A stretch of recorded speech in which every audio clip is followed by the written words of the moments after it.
So, another day at Dolphin Safari, another day on my shitty old yacht. I still have not had the time to fix the boat. I've been thinking a lot about the comments that I have received on the booing, the short that I did, the boo boo boo. It's had about 30,000 hits, and the people that talk about Meghan and Harry, I really hope Meghan and Harry don't come to a sticky end. I fear they will. But this video isn't about them, actually. Someone said to me, can we go just 1 week, 1 month, 1 year, one something without talking about them? And I said, I'll do my best. And I've just failed. But this video is not about them. I've been sitting here staring at the Rock of Gibraltar and thinking about my life. And one of the most difficult parts of my life was when the police turned up at the campsite and arrested me. Took me to Spanish prison. They took me to Spanish police station cells, which is completely different to prison. When you go to a police station, then they have holding cells, and the Spanish, their theory is that they make them like something out of Midnight Express. If anyone has ever seen the video, the film Midnight Express, the police cells in Spain are actually even worse than Midnight Express. They're horrific. They've got like a hole in the floor, and the walls are smeared with shit, the mirrors are smeared with human excrement, the taps. I mean, I couldn't even get in them. The first time I said I need the toilet, I went in, it was like being punched in the nose by a horrible, the smell was overwhelming, and I crossed my legs and held my bladder.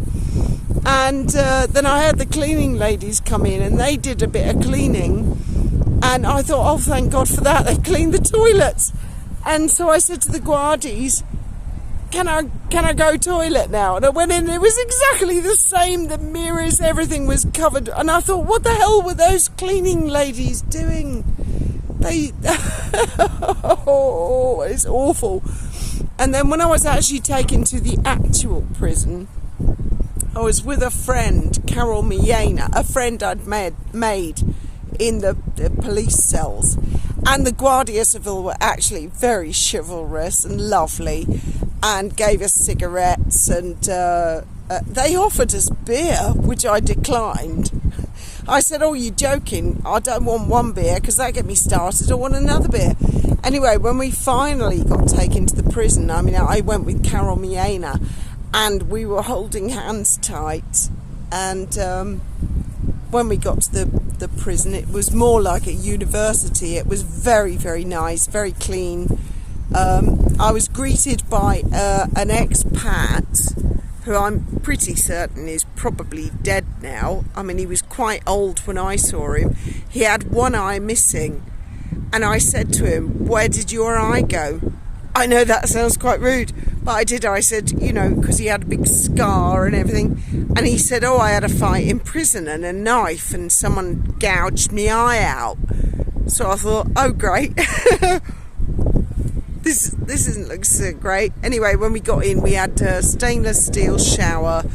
The cell they put us in had 5 bunk beds, and they were like, I mean, the top bunk was like 20 foot off the ground. I thought, oh my God, imagine rolling out that. But it was very clean, it was lovely, and the screws were lovely.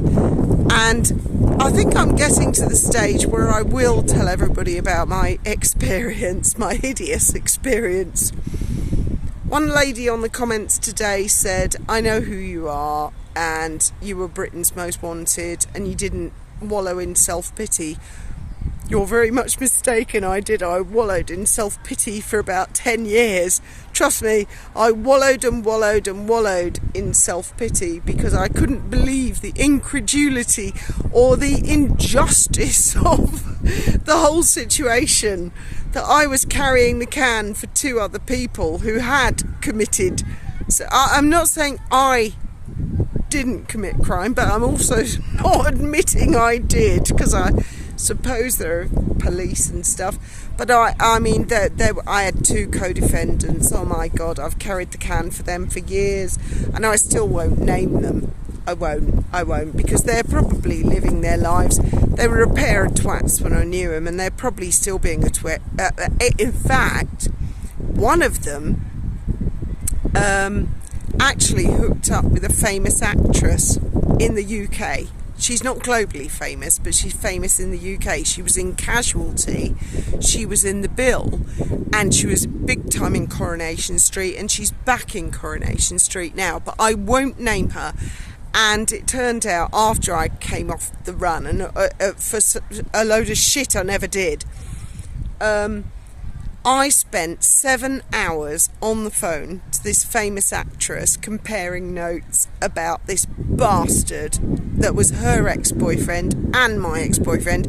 And she said, well, he ripped through her financials, her savings, everything her mother left to her. And with actors, it's easy come, easy go. And she'd had a good run. She'd had Casualty, she'd had The Bill, Coronation Street, Dinner Ladies. I'm probably giving it away, the game away. So some of you, she's a household name in the UK, household face at least. And I said to her, well, I don't know if you got off light or I got off light, because I ended up being Britain's most wanted because of that little twat. So that's another story that I will come to at some point in the future. Well, I'm sitting on the front of my boat and I'm feeling a bit nostalgic. And one of my favourite songs, I don't know if anyone has ever remembers, The Brotherhood of Man and Save All Your Kisses for Me. And I love nothing more to sit on the front of my boat, look at the Rock of Gibraltar and play that song to myself. So I don't know what I was talking about, where I was going, my point in the first place. I think it was basically question everything. Don't judge off the bat where someone is coming from. I've been through a lot of shit. A lot of you have been through a lot of shit. Who knows? I'd love to hear more of your stories. I've seen some fantastic comments and fantastic stories. And Dell something or other, that was the other person that I was going to say. I really appreciate your comments. God, life is strange, isn't it?